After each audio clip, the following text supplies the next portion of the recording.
Hello, everyone. Welcome. All right, so I am going to dive right in. Some of you have been to our training sessions before, some of you have not. So I'm just going to do a quick 2-minute intro to me, and then we're going to dive right in. So for those of you who don't know me, I'm Chanie, and like many of you, I've lived the financial pressures of running a childcare center for many years. I started as an assistant teacher in the classroom, and then I worked my way through all levels of leadership. And so I understand all of the challenges in all the levels of leadership and how to make centers more profitable without sacrificing quality. I ran centers during the 2008-2009 crisis. I got married during that year. So there's just a deep understanding of the nuances of what it takes to run a center. And what's really important to understand in today's conversation and the perspective here is this is not theory and spreadsheets. This is real, raw conversations with leaders just like you who are trying to make payroll, who are trying to manage costs, and trying to sleep at night despite all of the financial pressures. So, again, this is not a consulting conversation. I am in the trenches with leaders solving real money problems every single day. And that's really important why I put that preface inside of there is because a lot of things that you're going to hear today, you're going to think like, that can't really be true. I don't really trust that. This is real data from people that I've been working with literally in the last 3 to 6 months. So it's not like, oh, I did this, in 2017 when the economy was booming and the world looked very, very different. No, this is like right now, not just in the last year, in the last 3 to 6 months, this is what's going on. Okay, let's do some quick agenda and housekeeping. Number one, yes, you will get the replay. So if you are here live and you requested the Zoom link, we will personally be emailing back the replay. So do not frantically take notes. Please be fully present. Okay. Number two, this is an interactive workshop. So please drop your questions as they come up. Do not hold them back. There is no stupid question. There is no such a thing as a stupid question. The only person on here who won't ask questions is the amateur. Ask the questions. Professional athletes and leaders and top CEOs ask questions. When they have access to this type of information, they ask questions. They do not get worried about, oh, but what's the other person going to think about this question that I asked? Who cares? Ask the question, get what you need answered. Okay. Number three, I am here till the last person leaves. This is your time. Use it fully. Okay. And number four, plan to book a profit and growth strategy call at the end of this power hour. All right. So here's what I'm going to teach you today. Number one, we're going to go over the 6 core money leaks in childcare. Number two, we are going to go over the 4 investment gaps in childcare. There aren't just money leaks that you need to close, there are investment gaps. And when you don't leverage the investment gaps, you will continue to hemorrhage and burn through your profit. I say this to people all the time. It is actually quite easy to make money. The hard part is keeping it and investing it properly. So that's a lot of what we're going to unpack here today as well. And lastly, we're going to talk about your profit and growth journey. So we're going to start with a quick poll. I'm going to put that inside of here. What is keeping you up at night about your center's finances? Quickly answer that question. Is it never enough cash flow to grow confidently? Costs keep rising, but raising tuition feels impossible. Not sure where our money is actually going. Or number four, I cannot seem to build a strong financial foundation. As you guys answer that question, we'll give you about 30 seconds here to a minute to answer the question. For those of you that are just joining us, welcome. Please turn on your cameras. This is an interactive power hour. Again, every single one of you were personally emailed by me with the Zoom link, which means this isn't a mass produced power hour. This is curated with, see, there are a lot of people who emailed me and asked me for the link. I didn't give it to them if I didn't think they were a good fit for this power hour. So people who are on here are actually the right fit. So turn on your cameras, get engaged, and let me know in the comments your name and your role inside of the company. For those of you that are just popping in. All right. So we dropped here the poll. Please take a moment to answer it. Hi, Deanna. Hi, Tippy. There's so many people here I familiar with. Hi, Ava. Hi, Nancy. Hello. Welcome. Hi, Becky. Okay. Lots of people here that I know, lots of new faces, but hello to all the familiar faces that we know and love. Okay. All right, so we'll end the poll over there. Hopefully everyone answered it. Please take a moment to just answer that. Super important for you to even just be aware of like, ooh, this is my biggest thing right now, right? This is not just about our team collecting data. This is you being reflective and saying, this is what I need. Okay. Whoops. Hi, Heather. Oh, this is so great. I love doing these things. Then I get to connect with people that I love. All right, so here is, whoops. Okay. So here are some of the things that I know you've probably tried in 2024. Number one, random rate increases, where you raise tuition without clear value, or you lost families due to competitors, or you lost families because free pre K came in, or you damage community trust. There is a trust recession right now. In general, in society as a whole, people have lost trust in leadership and institutions. Literally, look around America and the US. And so, because there is a trust recession, it impacts childcare, which means there are families that you will have to work harder to build trust with them. It is not going to be just, oh, well, I'm such a great human, so of course you should love me.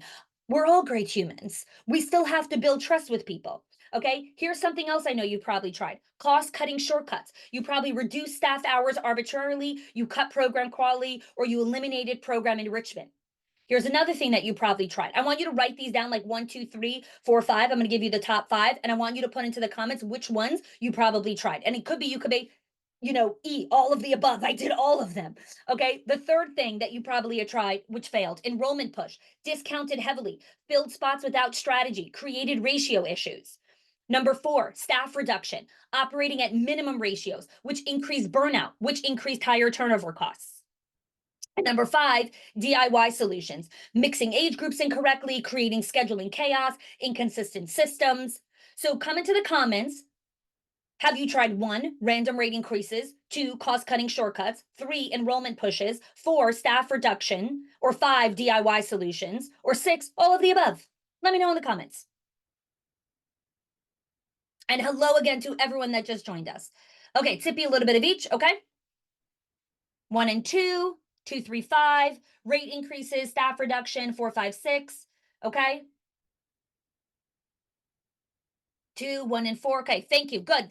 Again, part of answering is to stay engaged and be present. I know how much everything around you is pulling for your attention. Close the tabs, mute the pings and the dings, be present. This is your 60 minutes, ladies. Mute those pings and dings. I promise you, your center will be fine at 3 o'clock Eastern. It will be. Be here. Hi, Sylvia. Okay, rate increases, enrollment pushes, quality. All right, awesome.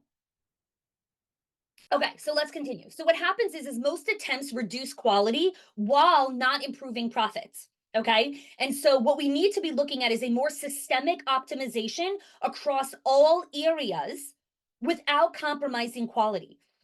One of the things that my team and I are always looking at, and this is our theme for 2025, is simplicity through systems. When something starts breaking or when something starts hemorrhaging in the business, the first question I'm coming to my team is, where's the system breakdown? Where's the workflow breakdown? Where's the communication breakdown? It is rarely, oh, we have to go hire someone. Oh, we have to go reduce our costs. Oh, no, no, no. That's panic pivots. Those are called panic pivots. It's, oh my God, we've got to do something. Shit. No, that's a panic pivot as opposed to a thoughtful, intentional, strategic change of direction. Give me a yes in the comments if you've done any panic pivots in 2024. I know I have. I've still, as much as I say that I'm trying to lean away from it, I still do it sometimes. And the beauty is trying to be cognizant of, how often am I doing panic pivots? Because let me tell you something, every panic pivot has costed my business money. Every single one has costed my business time, energy, profit, team, everything, brand reputation. Every single panic pivot does that. Okay. This is, again, but look at the beauty of company that we're in. Everyone is doing this. Okay. So now we're going to start looking at, some other options. Okay. So let's go high level. Okay. We always like to go high level, 30,000 foot view. You guys are CEOs. You need to look at things from a 30,000 foot view. And then we start to get in the trenches. So the first thing I want to explain from a high level when it comes to financials is only one gear that you have to be turning inside of your business. In Schools of Excellence, we have our proprietary 5 gear system. The 5 gears are the only 5 things that you are ever working on in your childcare, which means literally right now, I can look at all of your calendars and all of your to-do lists, and anything that's on there will roll up to one of these 5 things. What are the 5 things?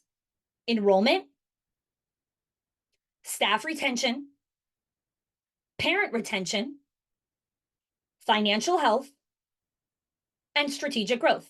I'm going to say it again.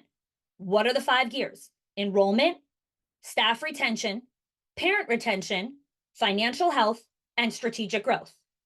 Now, take a pause, think of your day, think of your week, think of the last couple months, and let me know in the comments in a caps or in a thumbs up if you're like, yep, all my activity rolls up to one of those five things. Everything that I'm doing rolls up to one of those five things. Those are the 5 gears. This is our proprietary process. How can I create the 5 gears? How am I even able to take everything that you're doing with such complexity and put it into simplicity of 5 things? Is because I literally spend half of my time talking to people like you all the time, not on stages, in one-on-one conversations. And so I'm able to stay so close to the pain and struggle. So I know exactly what's going on in your center. So I can actually build solutions that solve real problems, not arbitrary theoretical problems that people could talk about from keynotes. Real issues in the center. Absolutely. Okay. So today we're talking about one of the gears, which is the financial health gear. But there are 4 other gears that you always need to be working on, whether they need to be in improvement mode or maintenance mode. And that's another quick caveat I want to bring over here. These 5 gears, you cannot be working on them all at the same time. I will repeat this again to all of the type A leaders who think they can do everything. You cannot. You cannot work on all 5 gears at the same time. Here's how I know. Anyone familiar with the company Google? Google has a lot more money than all of your centers combined, I promise. And Google has a system called the OKR system, which is they only work on 2 to 3 objectives at a time, which means you can only work on 2 gears at a time, while the other 3 gears are in maintenance mode. And this is the challenge of so many leaders. You try to improve all 5 gears at the same time. No, we choose 2 gears that we're putting into improvement mode because we have to tighten it up or we have to close the leaks or we've got to invest in it while we understand how do we keep these 3 gears in maintenance mode. What most leaders do is panic pivots and neglect based prioritization. We neglect these 4 gears while we dramatically go work on the other ones. And then once this gear is done, we come back here and we're like, oh my God, this gear is so neglected. Okay, but don't neglect it. You could put it in maintenance mode, but maintenance mode isn't sexy. We have to be growing all the gears at the same time. Okay, come into the comments. I want to hear your insights. Just what are you processing here? Take a moment, pause with your brain. I'm going to stop talking and I want you to come into the comments. What are you processing? All right, let's see here. Relief to not have to do it all. Yes. Not only do you not have to do it all, it will hurt your center and your profits if you try to do it all. That's where, like, oh my God, I'm actually going to make more money if I don't do everything. Oh, that's amazing. Kim, why I'm so overwhelmed is because I'm trying to work on all the gears at the same time. Yes, Kim. Yes, I see you. I see you. Denise, the realization that I cannot do it all now. Yes. Oh, you need to work on all the gears, just not all at the same time. Right? Tammy, that I'm type A, I try to do all the things. Yes, yes, Tammy, good to see you. Mandy, I'm always trying to do everything all at once. Nothing is getting better. That is the point of this power hour. We have to stop wearing ourselves on a treadmill to death that heads us nowhere. You are trying to build legacies. You are trying to build generational wealth and impact. You cannot do that when you are running yourself ragged and trying to improve all 5 things and then nothing gets completed. You have 70 half built bridges. Nothing has taken you to the finish line. And that is so painful when I know the sacrifices that you're making with your family, with your parenting, with your relationships, with so many things that you're sacrificing at the expense of trying to get this up and running, and you've got nothing to show for it. It hurts.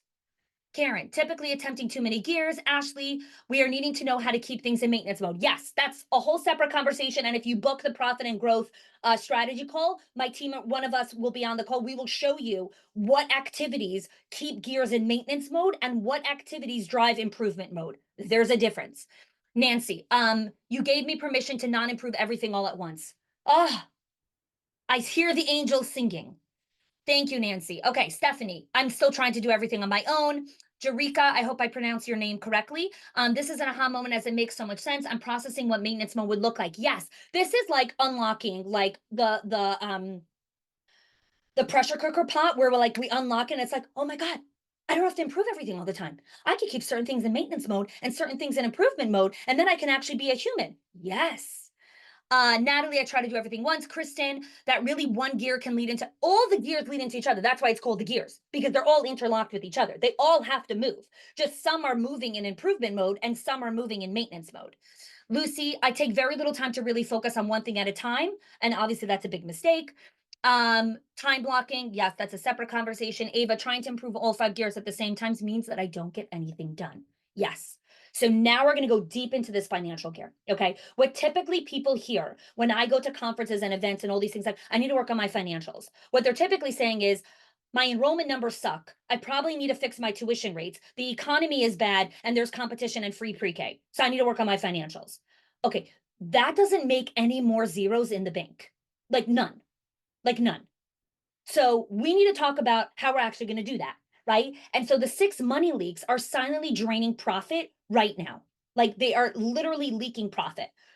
Excuse me. Okay.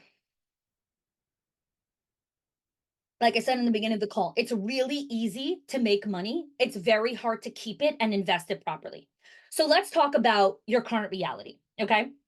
You're probably looking at your P&L, wondering where all the money goes, right? Your revenue looks good on paper, but your profit isn't there. You're caught between rising costs and parents who push back on every rate increase. You're trying to invest in quality while watching every single penny. You feel like you're constantly putting out financial fires instead of building for the future. You're trying to open up another classroom, expand to another location, look at purchasing a different property. And you wonder, I just need to make it to the next payroll. I just need to make it to this next thing. I just need to make it to this next thing. And you keep thinking that relief is one tactic, one magical bullet away. And it's not. So take a deep breath with me. So let's talk about what financial peace actually means. Financial peace and relief is predictable cash flow every month. It's a clear understanding of where every dollar is going and how it's being used for the future. It is confidence and self-trust in your financial decisions. And it is learning how to build real wealth from your business. I had a conversation on Friday with a childcare owner. I was interviewing her for my book that I'm releasing in the fall, I'm sorry. And one of the things she was talking about was on her financials. And she's like, I didn't take a paycheck for 7 years because I thought that there was no money for me to take a paycheck. And she's like, when I started working with you, I realized, no, I need to close these money leaks. And boom, there's actually money for me to take a paycheck. And I deserve a paycheck. I work in this business. So I want to challenge a couple of assumptions that some of you are thinking right now. And come into the comments and just write what assumptions you're kind of, or beliefs you're holding on to. If I can only enroll more kids, I can get over this financial hump. I just need to cut a couple more costs. We just need to raise tuition just a little bit more. It's just not the right economy now. I need to wait for the economy to get better. It's the comment blocks of there's never enough money. I need to wait for the next grant. I need to wait for the next government bailout, and I can't afford to invest. Because then I'm going to walk you through the questions that you could start asking. Ashley, we need grants, increased enrollment, just a few more children would make a big difference for me to breathe. And again, the reason why I'm bringing these up is because it's very similar to the couple who says, if we just increase our income a little bit more, then we could start saving for retirement. No, my friend, that never happens. In the same way that the family who's like, we can't give charity, we're barely making ends meet. My dear, when you make more money, you're still not going to give charity. It's a mindset. It's a mindset. Saving and charitable giving are both muscles. They are muscles. When Mayor and I were $50,000 in debt, we still gave charity because it's a muscle. And there is always someone that has less than us. And we will always give charity. When we were in our eyeballs in debt, I was still saving for a house. That's how I was able to buy a house. Boom, when the timing was right in 2020, the interest rates plummeted right after COVID. Boom, the optimal time, we bought a house. And every person we talk to who tries to tell us to refinance, I'm like, dude, you're never going to get our interest rate. Never. Because those interest rates are never coming back again. And we were able to capitalize in it because even when we were up to our eyeballs in debt, I put $1 aside for a house, $10 aside for a house, $50 aside for a down payment. It is a muscle. Why am I telling you this? Because I need you to stop believing that you're one tactic away. You have to understand the fundamental shifts in your financials because no one's coming to save you. And the more that we rely on, I just need one more government grant, I just need one more thing, I just need one more this, I just need one more that, you're not self sustainable. And you can't build generational wealth like that because you're always relying on someone else. So here are some questions we want to ask. Where is money silently leaking out of our center? What systems are actually costing us money instead of saving us money? And what workflow will help this building, will help this center build sustainable profit? You see how those questions are totally different? Those questions are not, how do I get more kids? Where should I cut? How can I get more grants? How much should we charge? All of that is scarcity based thinking. All of that. So I want to go over the 4 common mindset blocks. And the reason why I want to share this is because you will see this in your admin team also when it comes to making decisions. And that's why I'm going to share this here because I actually want you to reflect it back when you do one-on-ones with your team and they're like, well, we can't increase enrollment. We don't have enough staffing. We can't do this. We don't have enough this, right? They're having all the same mumble jumble stuff that you are. Scarcity-based thinking and all of these things are just a ripple effect of what the last 4 years have been about, right? Where when things are taken away, we're like, oh my God, I have to hold everything on with a tight grip. So scarcity thinking is I can't hire experienced staff. It's too expensive. I have to keep ratios at the bare minimum to save money. I don't have a budget for training. That's scarcity thinking. Other things that were in the comments, relief dependency. You're waiting for the next grant. You delay necessary upgrades. You don't build sustainable systems. Short-term decision making. You choose cheap supplies that need frequent replacement. You keep skipping preventative maintenance, which end up costing you a fortune in emergency repairs. And investment avoidance. I'm going to wait till I have more money. It doesn't come. I can't risk spending right now. We just got to make do with what we have. And so the cost of waiting is a lot of money in preventable expenses, thousands of dollars in missed revenue, and continued stress and overwhelm. Okay, let's take a pause, take a quick beat, come into the comments. I want you to reflect back to me. What new self awareness or light bulb moment did you just have now, just in the last 10 minutes? Natalie, more grants coming down the pipe. Okay, of course, more grants are always great, but that means you literally have relief dependency. You are always dependent on someone else. You need self reliance. Ashley, we need to get out of our can'ts. Yes, yes.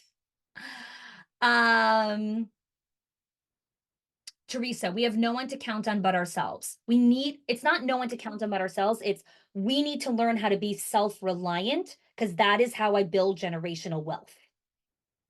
That is a totally different mindset than I can't rely on anyone. Right? This is the power of being around smart community and people that help you flip your mindset. Right? Kristen, the need to invest even when I think I don't have the money. Yes, Kristen, especially when you think you don't have the money. Deanna, I want to be efficient with systems, but I don't know where to start. I'm going to help you. Delayed improvements may not be wise financial decision. No, I'm gonna share two, one that just happened 6 months ago and one that happened 4 years ago. So when we moved to our house, we never had a pool before. We lived in a 1,000 square foot apartment in New York City, and then we moved to Florida. We're very blessed. We have a pool in the backyard, and we had no idea how to maintain it or take care of it. And my husband thought that he could do it on his own. We all kind of thought we could do it on our own, and until we couldn't. And then when we called this pool guy, he's like, your pool is in like massive issues. Like you need to empty out the entire pool. I have to reline the pool and you have to refill it. That costed us $3,000. That would not have happened if we knew how to take care of the pool. It's called maintenance neglect. Okay, here's another one. This happens in schools all the time. Okay, car story. There is a signal on our van. It says maintenance due soon, maintenance due now, maintenance past due. Give me a thumbs up in the comments. Anyone have a car that actually signals to them maintenance due, maintenance past due? Yes? Okay. There is someone that's responsible to take the car for maintenance. Kept pushing it off, kept pushing it off, kept pushing it off until I was driving the car and the car stopped literally on the effing highway. Everyone's going 60 miles an hour and my car starts shaking violently. Thank God I make it to the side of the road. I had to call AAA, took literally half my day, finally took the car, and he's like, you were 4,000 miles past an oil change. I'm not going to tell you how much it costed us to actually get that all done. When all what really needed to happen was a $10 oil change on time. $10. We paid 20 times that to fix the car. You're laughing. I'm sharing my sorrows, but it's okay. Please laugh because we all have been there. However, you're all doing this in your school, and I'm going to show you how to stop it. Okay. I've been living in scarcity thinking, yes, Mandy, this is a ripple effect of COVID because so much was taken away from us and we are so scared to lose it again. But we have to approach things from abundance because I'm telling you, everything you desire, there is more than enough of it in the world. There is more than enough of it in the world. More than enough. We're living in scarcity thinking, have been thinking in scarcity mindset due to a center that failed. Yes, yes, right. Center failed, relationships. Oh, there's so many things that impact our scarcity based thinking. And we're so afraid and we hold with a death grip so hard that we don't realize that if we let go, things actually are amazing on the other side. Scarcity mindset costs me more than I think. Yes, way more than you think. Way more than you think. I need to better understand where the money's going. Okay, let's talk about the 6 money leaks. Number one, space optimization. What is space optimization? Space optimization is a silent revenue killer. Every empty space represents lost revenue. So I'm going to walk you through some components of space optimization. Now, we have a 6 core money leak diagnostic. And again, if you book the profit and growth strategy call, someone from my team or myself will help you run through that diagnostic as well and actually show you the revenue opportunity for you. But here, again, for the purpose of time, I'm going to walk you through those top core components and we'll come into the comments and you'll be able to kind of see where in real time you're struggling with money leaks. So space optimization, right? Do you have systems for maintaining enrollment above 80% capacity? Are you maximizing classroom usage up to cross core hours? Are you running revenue generating programs in off hours like birthday parties, weekday date nights, all these things that you can rent out the center for? Managing teacher to child ratio optimally, covering wait lists, converting wait lists into enrollment. All of these things are about space optimization. Okay, that's the first core money leak. Second money leak. This one of our clients, when she closed this leak, she collected over $5,000 in lost revenue. What's the payment system money leak? Automated payment processing. Some of you actually have some people on auto pay, some people on manual. You don't have an actual system. Collecting tuition by the due date. Enforcing late payment policies. Following up on failed payments. Maintaining current payment agreements. All of these things leak money. They leak money, failed credit card payments. All of you, first action step, call up the person in charge of payments. Hey, how many failed credit card payments did we have in the last 10 days and how many were recouped? Simple question. You all get failed credit card payments because payments expire. which means you will all have cards that will fail. Do you have a system to make sure you recoup that payment? Some of you may have this dialed in amazing. Great, then that's not a money leak for you. We got others you got to work on.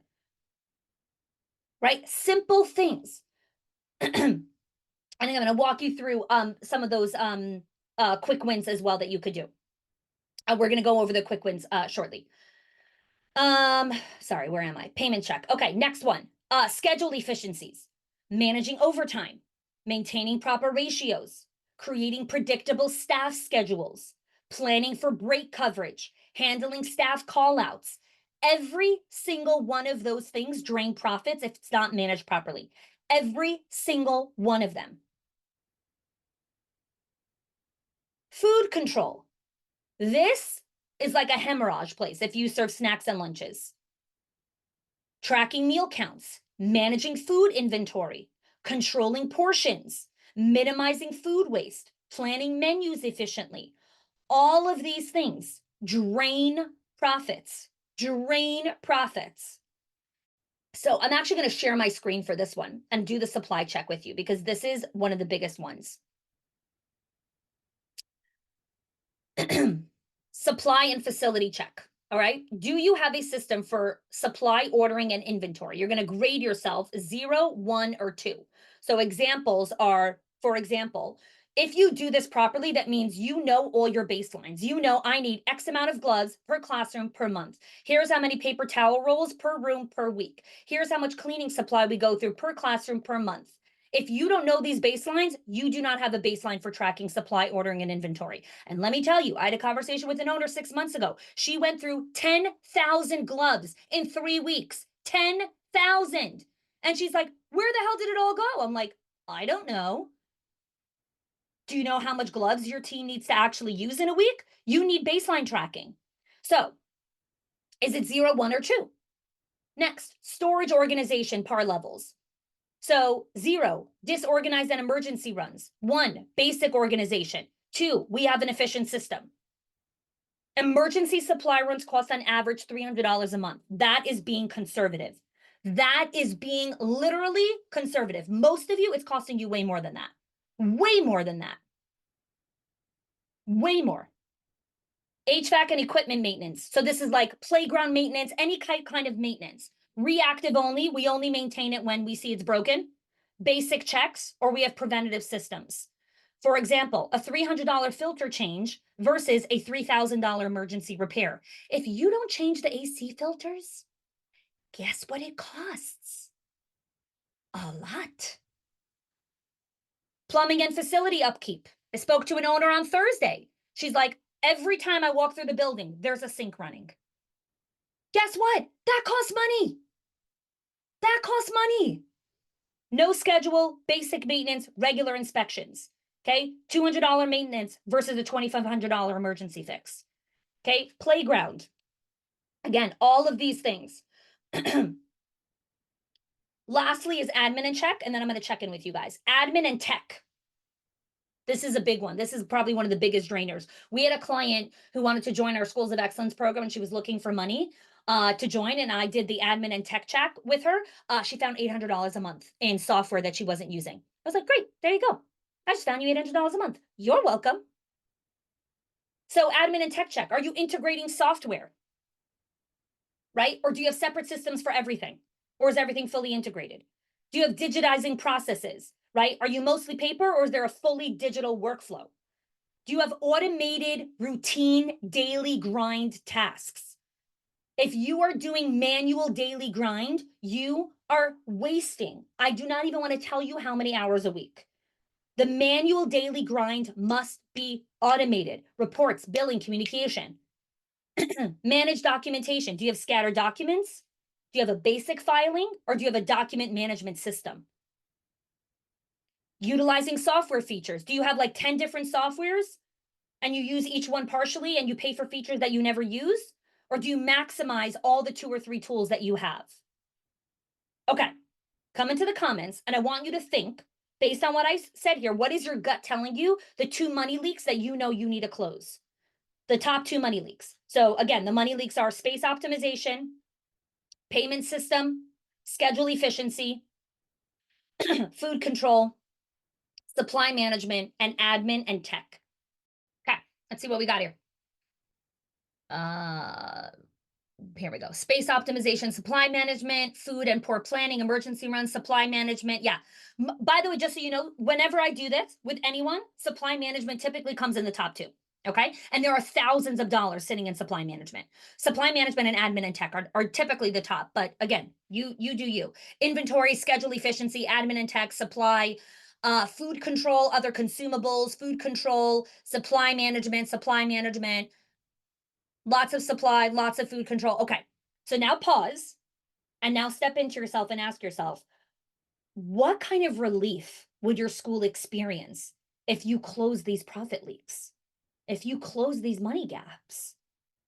What would happen? What would you do with that extra money? Where would you want it to go? Because it's there. If you do this properly and you do the quick wins, you will see cash immediately within 2 to 3 weeks. You will start to see the extra cash sitting there. What will you do with the savings? Saving just for the sake of saving is a crime. Because of inflation, it will lose the power of spending power immediately. So you cannot just save for the sake of saving. Either you take that dollar and you go invest it and you let it to start working compounded interest for you, or you take it and you invest it. And I'm going to talk about some of the things you can invest in. We do not just keep money in the bank. It is a crime to do that. You are losing all of that dollars buying power to inflation.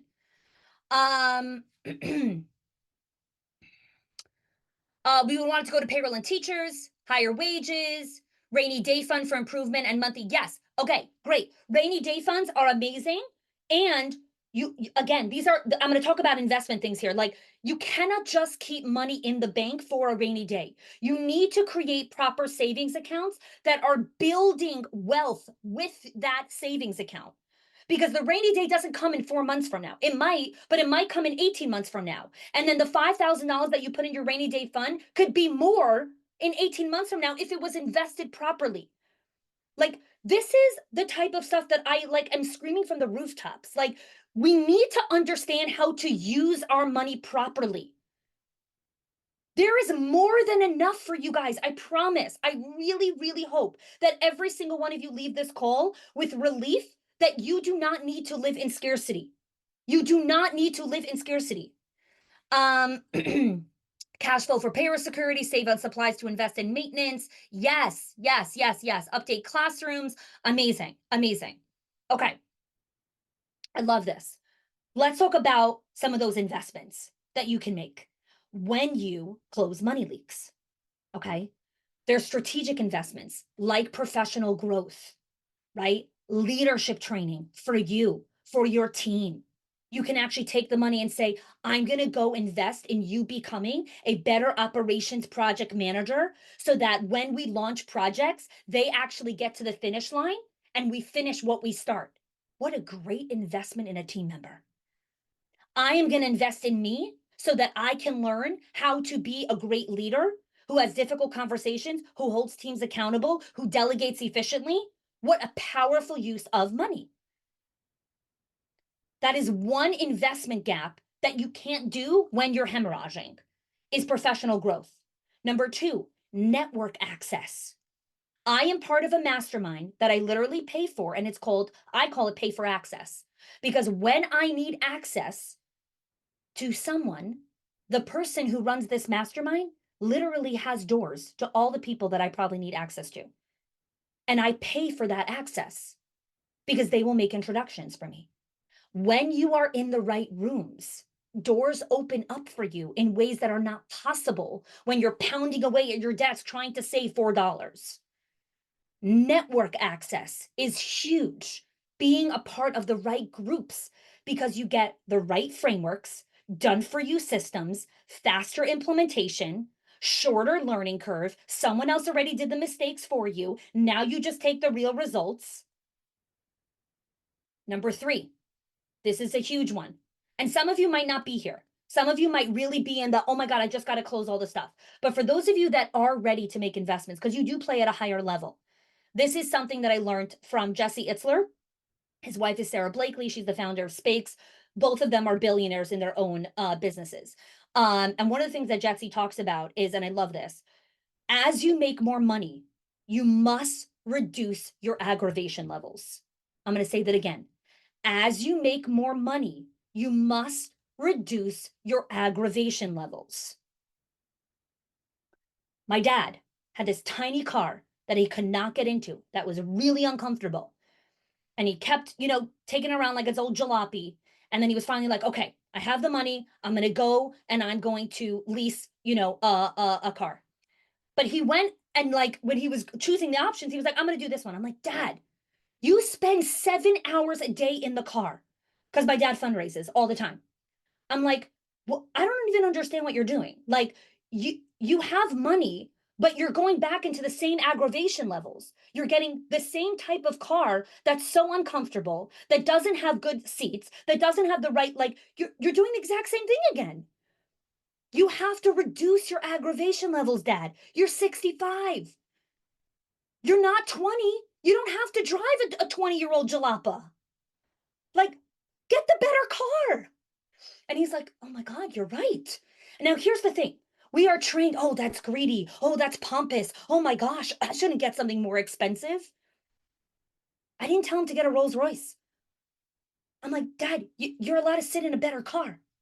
You're allowed to. So far too many of us are so used to penny pinching our whole life that when we actually make more money, we don't invest it in reducing our aggravation level. So you know what happens? You stay at that aggravation level. You never break through to the next ceiling. You can't because you're playing at this aggravation level. You don't have an abundance mindset. And the last thing for investments is risk management, getting the right insurance, getting the right liabilities. It prevents emergency cash drains. I'll walk you through literally what just happened in our house. When we bought a homeowner's insurance policy, I bought the best policy for flood and water damage. I had no idea that we were going to experience a flood or water damage. I just wanted the best policy.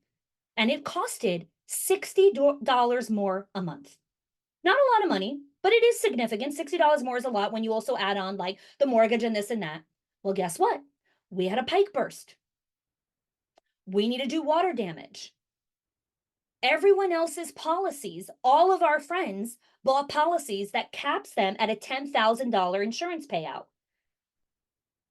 The damage that our water thing did is over $40,000 in damage. Our policy goes up to $75,000 in damage repair. So right now, when we're still arguing with the insurance because welcome to insurance, but we're going to get what we need to cover everything. My neighbor who had the same water damage, the insurance gave her 10 grand and was like, suck it. You got to figure out how to pay out of pocket for the rest. This is what investment gaps are. We took the money and we bought better protection. We bought a better liability. This is why we have a sleep number bed. Yes, I love this. This is such a good example, right? Okay, pausing, coming into the comments. Insights from investment gaps. By investing in professional development. Ah, I love that. Thanks for sharing that. She gave herself a paycheck. I love hearing those things. It depends on enrollment, but it also depends on your messaging, right? So 2 weeks ago, I did a whole training on the power plays and how to attract, engage, and retain families. Enrollment, when you're competing with free pre-K, you have to know how to position your offer as the premium offer. Because what you need to understand, and again, I'll say this again, when Mayor and I were up to our eyeballs in debt, my kids would never step foot in a public school, ever. They will not be caught dead there. Like I will forego on every other thing in my house. I'll live in a tent. My kids will not walk into public schools. So what you need to understand is there is a demographic out there of people who will never send their kids to free pre-K ever. You got to talk to the right people. You got to talk to the right people. Kim, reducing aggravation levels will change my life. Yes, it will, Kim. Yes, it will. Okay, starting a new job. I told my husband we need a housekeeper. Yes, yes. Reduce aggravation levels. I have a housekeeper. Because guess what? If I want to be a mom of 4 kids and run a business and do this kind of stuff, When I get off of this call, I cannot come into my kitchen and see the breakfast dishes. No, thank you. I will be reducing my aggravation levels. Someone else will be doing the breakfast dishes. Because when I come out, I need to be emotionally present and cognizant to recap this with my team and then actually nourish myself. So when my kids walk into the door at 4 o'clock, I'm not crazy lady. My kids didn't sign up for that. Okay. So I want to walk you guys through. I want to answer some questions. Actually, I want to take 5 minutes to answer some questions, and then I want to walk you guys through. I want to walk you guys through the profit and growth strategy. But let's take some questions. Were there any questions that came through, Sandra, while I was talking? The aggravation level concept is so eye-opening for me. I love that. I love that. Guilty of self-sabotage and sacrificing more than necessary. And here's the thing, that's why we need to be around mentorship. That's why we need to be around coaching. That's why we need to be around the right people, because they can reflect back to you, that's sabotage. You can do this. That's sabotage. I send the directors to the amazing workshop, never see them implementing and teaching what I learned, not to be negative. Yeah, this is, again, accountability, right? Sitting down with the team. I had a conversation on enrollment with a client yesterday, and she's like, I have 6 centers. Like, how am I going to get them to do all this? I need to make an SOP. I'm like, you don't need to make an SOP. You sit everyone down in a circle. Everyone opens up their calendar and you tell everyone on Tuesday at 1 o'clock, everyone's going to have a 30-minute block where they're going to follow up with all the leads of people that came in last 30 days. No excuses. No, I don't want to hear anything. Everyone is sitting down together and we are all following up with leads. And we're going to do it again on Friday. You know why? Because following up with leads brings enrollment, which brings in cash, which pays your paycheck. That's the SOP. That's the SOP. There you go. I made it for you. And now go make yourself bang. Right? Like, just stop with the obsession over, I need this SOP. I need this. No, you don't. Sit down. All of you sit down. Here's what we're doing. 30 minutes, we're looking at these payment processors. We're looking at this food control thing. I want to see the spreadsheet of last week's menu. Just jump in and do it. Take messy action. Stop obsessing over, oh, but I have to do this and I have to get this perfectly. And I'm afraid I'm going to hurt their feelings. That you're afraid you're going to hurt whose feelings? That you're coming to someone and telling them that they're spending and hemorrhaging your money on food waste? But who are you worried about hurting feelings? Okay. Any more questions? Yes. Come into the comments and give me a check if you feel like, yes, I have a next step action step that I could go take so far. Okay. So when I think of the profit and growth strategy session, and booking that conversation with our team, is 2024 is slowly ending, right? We've got literally the handful of days left. And you're facing some critical decisions. Okay. Staff wages are going to increase again in January. There's grants that are ending then. There's a lot of things that are happening, rising operational costs, increasing local competition. And so what you want for 2025 is to actually get priority implementation support. You want to be able to start your clear plan for 2025. So what we're going to do on this profit and growth call is we're going to identify at least $5,000 a month in monthly profit opportunities. We're going to do that through the 6 core money leaks. And we're going to walk you through what you can do in the next 60 days in your implementation roadmap. Again, to book the call, you could go to schoolsofexcellence.com/money-leaks. My team will put that inside of here. And what you're going to leave on that call is profit optimization strategies, staff retention tactics that work in this economy, 30-day quick wins. Okay. So now I know what's going through your head already, because I know you guys too well. Some of you are thinking, let's talk after the holidays. Centers that wait to start all of this stuff in January, when I see this, because I do this year after year, they lose on average of $10,000 to $15,000 in potential improvements. Because what happens is you come in after the holidays and it takes you 2 weeks of putzing around until you get your footing. And so you actually don't end up starting implementing till February. That costs you money. That costs you money. You need to do a profitability audit so that you could start 2025 without entering Q1 of like, okay, now do I start figuring this out? Okay. Some of you are also thinking, I need to check with my partner. I need to check with the board. I need to do blah, blah, blah, blah, blah. I get it. You need to be on the phone with decision makers. But here's the thing that we're going to do on the profit and growth call. You're going to get specific numbers. You're going to understand how to adjust what you need to be doing in your center. And the last thing I know you're thinking is, I don't have time to implement this. The goal of the call is no overwhelm, just priorities, and quick wins. So I want to come full circle here for all of you. When you look at the 6 money leaks, the 4 investment gaps, and you look at how to create your profit and growth strategy, the insights that you learned just here in the last 60 minutes, I know are going to stay with you for the next couple days until the next crisis happens. And if you're looking to fully unlock yourself and unhinge and shackle yourself from scarcity mindset, from relief dependency, from all of these things, you need to be around a community of people that are actually going to consistently push you to up level and not send you into overwhelm, but actually tell you, here's the framework. Go give this to your parents. Here's the enrollment survey. Here's the enrollment form. Here's the actual engagement survey. Here's the step-by-step framework of how to have this meeting with your admin team. You need the frameworks, the workflows, the processes, the coverage matrix. You are trying to create a strategy and build it and teach it to your team and execute it. Are you kidding me? Of course you're in overwhelm. You're trying to do all the things. So we need to understand which gears do you actually need to work on, which are the 5 gears. We're going to pick 2, and we have a diagnostic for that. We're going to go from data, and then we're going to set up your profit and growth plan. Okay, let's look at some of the questions here. I'm going to stay, again, I'm on for the next little bit. I want to answer questions on money leaks, on investment gaps, or any questions about the profit and growth strategy call. Ashley wants to start an inventory system and baseline for supplies and goods, for supplies and food. Amazing. Amazing. Now, Ashley, the other thing is, like, you could set that up, and then I would love to have a conversation on the profit and growth call. It could be like, okay, this is one money leak. Where are the other gears that we can get in motion for you starting in 2025 so that you can actually hit January 4th up and running right after the new year? Right after the new year. Okay. Some other questions or implementation questions. What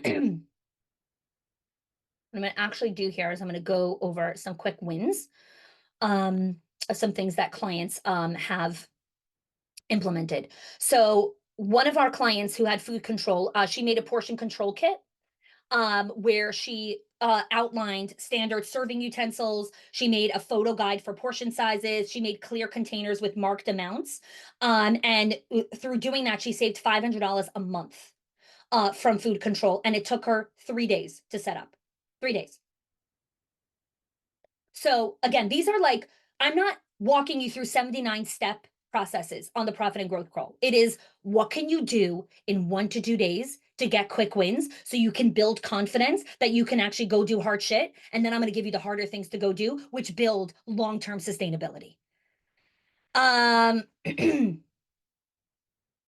Okay, someone asked, elaborate on efficient scheduling and staffing. Ask me your specific question. I don't want to just give you random strategy. You came here, you gave me the most precious gift of your life, which is your time and attention. Ask me your specific question so I can help you. The call is free.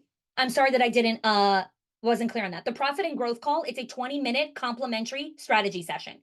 This is us giving a gift to this industry because there are far too many centers that are going to close their doors in 2025 because they do not have this plan.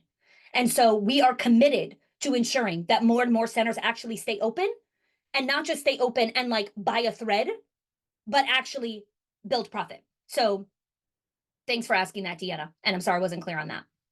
Okay, what's your question on efficient scheduling and staffing? Hi, Danita. So great. So many people who I like see in like the different ecosystems of my world. And now I'm like, hello. This is your chance to ask questions. So feel free to DM the question or send it to the SOE team, to Sandra. If you don't want everyone to like know that you were the one that asked the question, I can answer any question. There is no question that is too silly, too stupid, too like none. I will answer any question. Can I ask it this way Yeah, without by go unmuting? ahead. Okay, thank you Yes. so much. Yeah, Okay. of course. So a lot of decisions that I find that we make between my 3 existing centers are to keep the peace of our staff, like even holiday parties. or events and festivals. I want to do one because of costs and my time and that aggravation. And 15 years in, I work 7 days a week. My directors might not see me, but I am never a day on email or not reachable, right? Or Yeah. marketing my stuff. Yeah. Mhm. So, three different parties or three different costs, three different times. But in honor to respect the staff who doesn't want to drive or who doesn't drive or this or that, there's always reasons. And I usually cave on that. And I'm like, this is just not That's weak financially boundaries. sound. It's weak The weak one. boundaries. Yeah. Yeah, Mhm. it's weak boundaries to placate people, at your expense and at their expense. And Mhm. so we need to come back and present and say, um, we really want to honor the holiday spirit. And so we want to create a holiday party. And this is what the company can do this year in 2024. We're going to make one holiday party at this location, which is as close as possible to everyone. So everyone has about the same amount of time to drive. This is the date that it could be done. Here are the two different options. We would love to see everyone. And we also know that whenever we make an event, there will be people who just can't make it. And I totally understand that. And I take none of that personally who if you can't make it. But this is when we're doing it, Mhm. right? This is the date. Um, absolutely. This is the date. So again, that's weak boundaries and caving from a scarcity based mindset of thinking if I don't give the staff what they need, they'll leave. They won't. Mhm. When you create the firm, healthy boundaries, the staff want to hang around because you are in a mentally healthy space and you become the leader that everyone wants to follow. Thank you. Yeah, absolutely. Great question, Deanna. Okay, someone else, feel free to unmute. Again, I'm here till the last person leaves. I'm not running anywhere. So I'm here to answer questions, support. If you have questions on booking the profit and growth call, like whatever you have, money, I got you. But the smart people are going to leverage that. So I'm going to stay on for about another 10 minutes. You mentioned about more investment. So is what you had talked about earlier really hit home with me because we just left our bank early this morning. So we have money sitting there and it's not working for us. And so we've leveraged certain things, but I'm curious as to what other Yeah. means we could do for that. Well, what have you done so far? What leverage things have you done with the money sitting in the bank? We have laddered CDs Okay. currently for the last 2 years. And Okay. then we just today's are changing over to a preferred deposit account because our savings account was making minimal, like Okay. nothing on the money that Yep. was there. And that's it so far. Yeah, yeah. So a couple things. The first thing that I would say, because just time sensitive before December 31st, you want to sit down with a whip smart tax strategist and have them audit your financials and see where is there opportunity for tax saving or deferring a certain income for next year. So for example, super smart tax strategists, if you reach out to them at this time of year, they might be able to give you some quick wins, but then they're also like, you know what?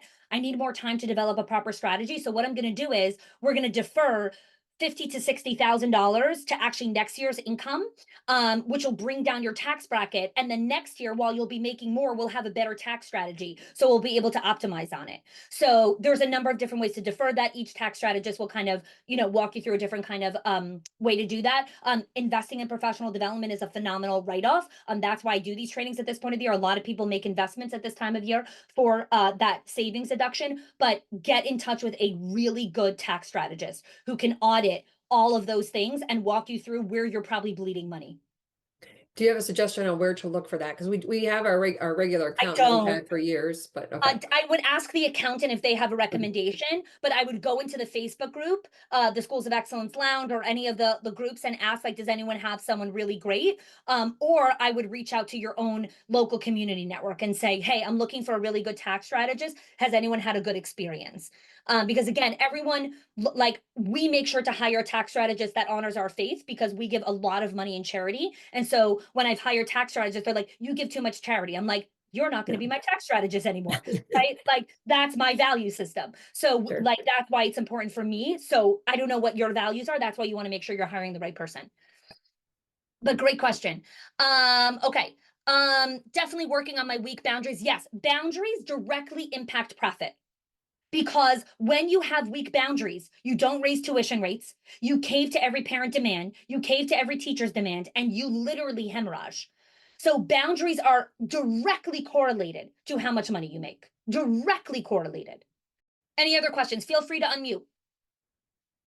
I Jerica, mean, if you have, yeah, there. sorry, go ahead. Yeah. Is it okay? I don't want to hog the space. Oh, okay, 1 second. Let me answer some more questions and then I'll answer. Have you had individual join without financial support of their center? I wanted to join, get access to your frameworks, have not been able for the owner to see the ROI. I would like to see for my own personal development. Great question. So here's the thing that you want to look at. Um, Whenever someone says, I don't see the ROI, their value structure of ROI is very different than yours. So, for example, we send our kids to private school. There are other people that send their kids to public school. They think that we are insane that we send our kids and pay that much money for tuition. I don't think it's crazy. This is literally the investment in my child's future. That's my value structure. So when someone says, I don't see the ROI, you have a mismatched value structure. So when you come and you want to ask someone, I need you to pay for this, you need to match their value structure. So, Jerica, I hope I'm pronouncing your name correctly, my dear. What does the person who you want to pay for this value? What's their value structure? Do you know? Because then I can help you craft a conversation. I've done this, by the way, with the priest, with the rabbi, with the everyone. Like, I know all of their value structures, and you have to know how to speak their language. Hey, it's me. You were saying it right, so thank you. Um, so I actually have decided to switch jobs. So, Okay. because of I think differing opinions on values and um, kind of a Yeah. lot of like what you're talking about right now, but I am hopeful that maybe in the future with my new position that I'm going to, that I would be able to talk to them about this. I'm just not at that place yet, but I Mhm. was thinking about it just for myself, because starting a new job and wanting to get some of those frameworks and be Yeah. able to make a good impression, all that stuff. Yeah. So that's Yeah. where I was Well, what's the thing that this new job needs? Like, which gear do you think they need to work on the most? Enrollment, staff retention, parent retention. Like, if you were to guess, what's the gear that you would have to go in guns blazing to improve? Definitely the financials during my interviews. I talked a lot about enrollment, fundraising. It's a So nonprofit. enrollment and financials. Great. I would come with that. And I would say, hey, one of the things that I really want to do in coming to this center, I want to support the center growing their enrollment by 25%. I would like to grow this enrollment by 25%. And I would like to close money leaks inside of the center and then walk them through the money leaks. Okay, literally, you have their attention right now when you come and you say that. And you're like, and the way that I would like to do that is I need support and frameworks to implement. And there is a phenomenal coaching and training program that I would like to invest in order to be able to do this for the center. And through investing, we will increase enrollment by 25%. That I can promise you. We have an enrollment track, and our clients increase enrollment by 25% within 100 days of implementing our trainings. And you will close the money leaks. And come in and stand tall, be confident, don't stutter your words, speak like a boss. You got this in the bag. How's that feel? I see the smile. I feel your face changing. Yeah, sounds good. Awesome. Okay. I love it. I love that. Go have that conversation. Book the profit and growth call as well so that we can chat with you and we can support you even more in kind of helping you build up that structure. And then you'll also understand what the program is all about so you can even come with more information. Okay. Awesome. I'm looking forward to connecting with you, my dear. Okay. Kristen, I think as an owner, I have to stop the guilty feeling that making money isn't okay. We are raised as women that money is dirty. No money, no mission. You need money as a tool. And here's the thing that my dad taught me from a super young age. Money magnifies who you are. If you are a jerk and you make more money, you will be a bigger jerk. If you are a kind, generous person and you make more money, you will be an even kinder, more generous person and use it for good. So, Kristen, I'm going to guess you're a good human. And when you make more money, you will use it for good in the world, right? Like, if you want to keep it, this is not about keeping your doors open. Like, you deserve the abundance and the reduced aggravation that comes with more money. Because what's beautiful is that when women have more money, they actually do incredible things with it. They actually don't go buy fancy cars and new toys. They go and invest it in their staff, in their team, in their kids. And this is why I want more women owning more money, because we do amazing things with it. Let me know your thoughts, Kristen. Feel free to unmute. Like what's landing for you? No, I think you're absolutely correct. I mean, we can't do what we do when we're, when we're not here, and that it, Yes. the money is the base of how we function. So the guilt of that has to go away. Yeah. And also, if you own your own business, somebody starts a business hoping that they never make a profit. I mean, the goal is to also, make a living. So Yes. it just has to stop feeling so bad about it. Well, here's the thing, Kristen, I also want to walk you through, and this is something I would do on the call with you is learning how to not feel guilty is not a light switch. It's a practice. And so we need to learn the habits and the routines to slowly dismantle that belief structure of feeling guilty and learning that every dollar that I make more of, I get to do more good in the world. Because then you will start to actually enjoy making more money, and you will find pleasure in more money in your bank account, and you will use it for good. You need to expand your capacity to actually make money, because right now your capacity is here because money is bad for you. When money starts to be good, oh my God, does it get amazing? Okay, other questions?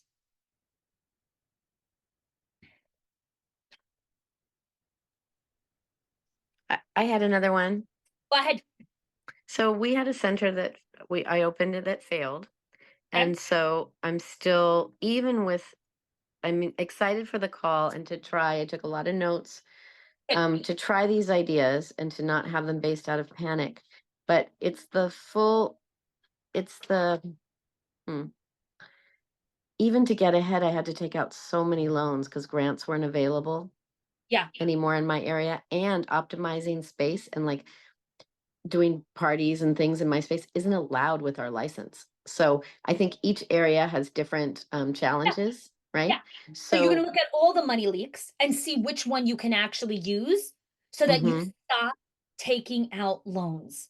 Work yeah, what you have, close these gaps. And part of that is going to be a boundaries thing of saying, we are not spending money on this anymore. And you will have some teachers that will be upset and say, we are going to do temporary discomfort for long term gain. Look at what's happening in Argentina right now. This is like such a great example, right? What did he do? He finally got the inflation to stop rising, but there is temporary pain for everyone there in order for the economy to pick back up again. This is the part that like society literally does not understand. You want a booming economy, you need to actually be conservative and feel some of the pinch a little bit in certain places, and then the economy will kick back up again. But when you yeah. spend money like drunken sailors, like everyone's been doing, and pumping thousands of dollars and inflating the economy, then we're here. Then we're here. So your center is experiencing the exact same thing. No more drunken sailor spending. No more taking out loans. None. We are working with what we have. And then not even giving directors bonuses this year. Maybe you don't do that. Or maybe the bonus is $100. Or maybe the bonus is, you know what? We have to hit these margins. And in 3 months from now, when we hit them, I will give you guys bonuses. Get people to link arms with you, right? I'm so guilty of feeling like money's bad. Wanting to make money is greedy, even though I know it's for the good. Yes. Danita, how do I handle tuition increases? We haven't had a tuition increase in 2 years. Okay. Danita, what's your question? How do I email the parents and let them know? How do I handle it inside of myself so I could sleep at night? Like, what's your question? Feel free to unmute. Such great questions. I Love the guess, hat, by the way. can you look hear me? good. Yes. Yes. I guess how much to go up, because what we Yeah. need to go to is probably, Yeah. you know, Yeah. Yeah. So you always want to look at what the market will bear. And you also right? want to understand the real estate quotient. So in New York City, anyone who owns real estate, there is a formula, which is when you raise rent, you should always have a 5% vacancy. So if you don't have a 5% vacancy, you didn't pick up the rent enough. Mhm. So if you pick up tuition and no one left, you didn't raise it enough. Okay, got it. I'm going to say that again. If you raise tuition and no one left, You did not raise it enough. Enough. Understood. People are allowed to feel uncomfortable and go somewhere else. Mhm. It's okay. Now, I'm not saying raise tuition by like $20,000 or whatever Right. it is, but you need to understand that like it's and this is the panic pivots, right? I see this happen all the time. Owners raise tuition like, oh my God, 4 families left. I'm like, 4 families out of 400? Uh, are you kidding me? That's what you're panicking about, Right. right? Does that answer your question, Janina? It Helpful? does. It Okay. does. And Okay. I know yes. I love it. Thank I you. would love for you to book the profit and growth call because I'd love to show you some more opportunities as well. Okay. Thank you. Awesome. Ava, how do we tell parents that we're raising tuition?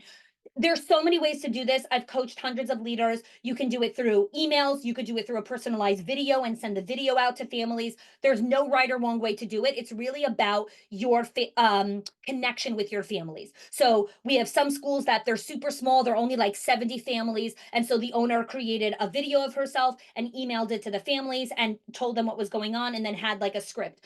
Some people just send out like an email. There's so many different ways. There's no right or wrong way.